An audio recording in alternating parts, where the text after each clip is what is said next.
So the third pasuk of Arami Ovid Avi describes the response of the Jewish people. The first pasuk had described the background of the persecution of the descent into Egypt, Lavan's role, Lavan foreshadowing Paro's genocide, Paro's anti-Semitism, Yaakov's willingness to submit to Jewish fate and Jewish history, even against his own personal benefit, even when it was inconsistent with his own desire for tranquility and solitude in the land of Israel.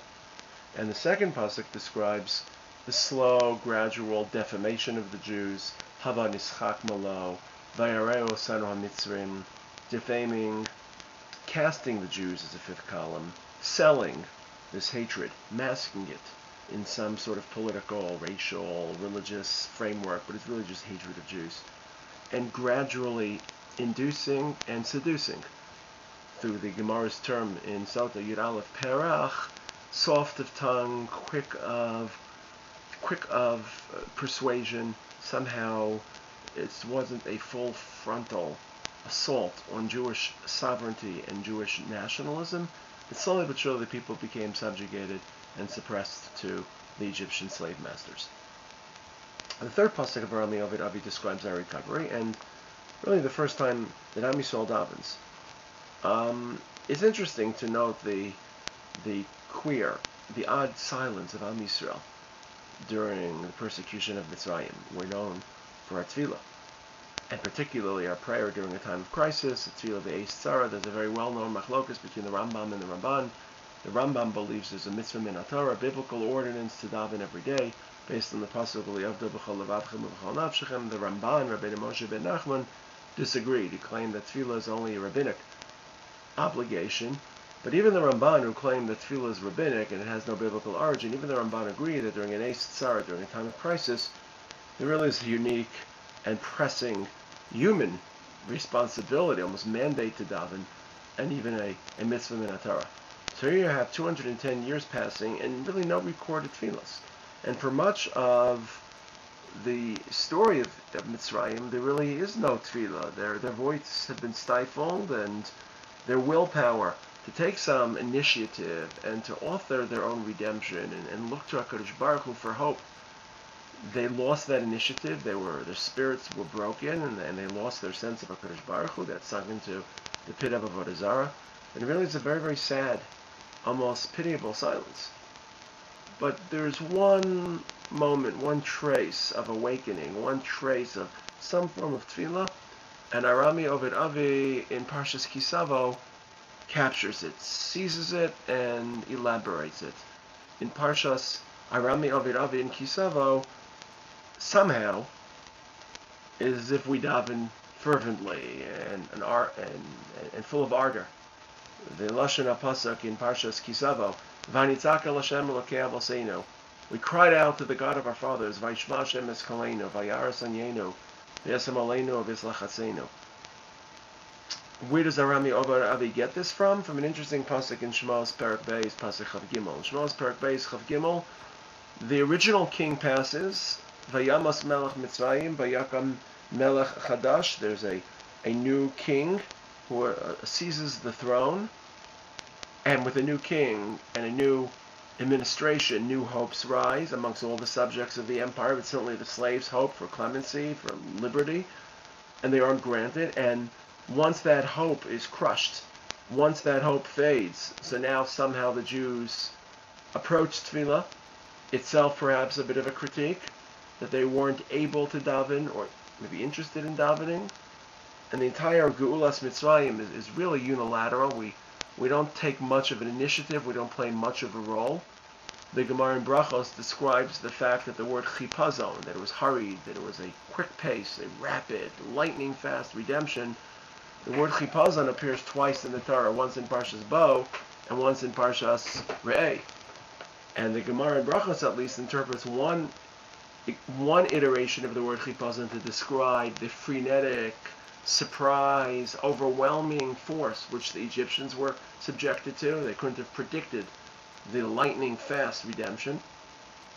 But the Gemara Brachos also assumes that the term chipazon also refers to the Jewish role, or more dramatically, the lack of a Jewish role.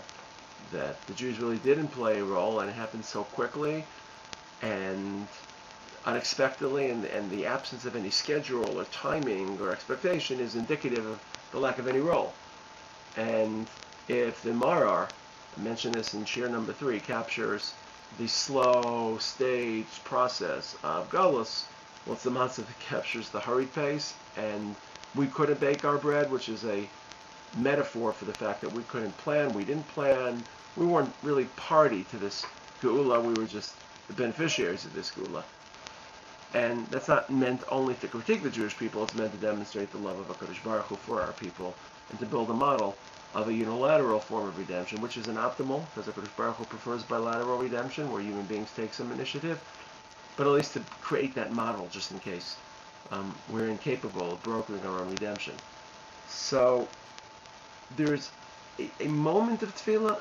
It really isn't classic tefillah. The language of the pasuk, the king dies, and the Jews have lost their hope for restoration of some sovereignty, of some rights. But ye'anchu b'nei Yisrael min ha'avodah, somehow the fact that the new king did not offer clemency or didn't in any way reduce the workload, according to Chazal, if anything, he augmented it in a horrific manner. Chazal say that the new king was stricken with tzaras, and somehow his witch doctors, his quacks, suggested, diagnosed a therapy of bathing in the blood of slaughtered Jewish babies. So now Jewish babies weren't just cast into the Nile River, but they were actually murdered so that Paro could bathe in their blood. So this created a monstrous sense of terror and of absolute horror. So Vayamas Melech Mitzrayim Vayanchu b'nei Yisrael min ha'avodah, they just scream in agony and absolute pathos and pain, suffering. Vayanchu b'nei Yisrael min ha'avodah, they groan, they moan. Yizaku, they cry out, they scream. Worse than just moaning and groaning. Moaning and groaning is an immediate response to labor, but Vayizaku is more of an existential scream of fright, of terror, of unbearable agony. Vatal shavasam el Elokim min havodah, and their cries ascend to heaven, and God listens to them and interprets them or converts them into prayer. It's fascinating is that they don't actually daven in the same frontal, classic fashion of a person standing in front of HaKadosh Baruch Hu, praising, praying, begging, asking. They're not talking to God. They're moaning, they're groaning, they're screaming out in pain, in suffering. Their cries ascend to Shemayim, and HaKadosh Baruch Hu treats human cries, human agony, human suffering as a form of prayer.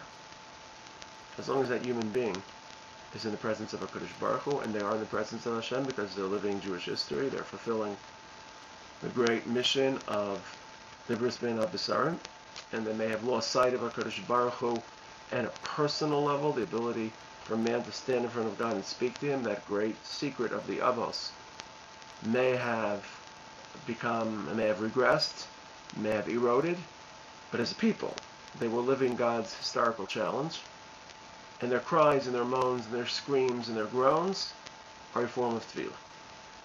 And by highlighting this snapshot in Parsha Shmos, the section in Kisav Arami Ovid Avi and the explanation of the Haggadah emphasizes there really are two different types of tefillah. There's the classic tefillah, the cognitive, frontal, premeditated, oriented tefillah, where a person speaks HaKadosh Baruch Hu, and then there's just human suffering, human misery, trying to fulfill God's will, trying to find meaning in life and to serve God.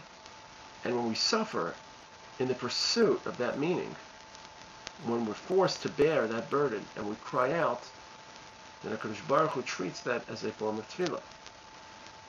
Vatal shavasam. They don't pray. Vani svilasi. My life is a tefillah. My experience is prayer, as long as it's oriented towards the service of HaKadosh Baruch Hu, even if the articulate tefillah doesn't yet evolve.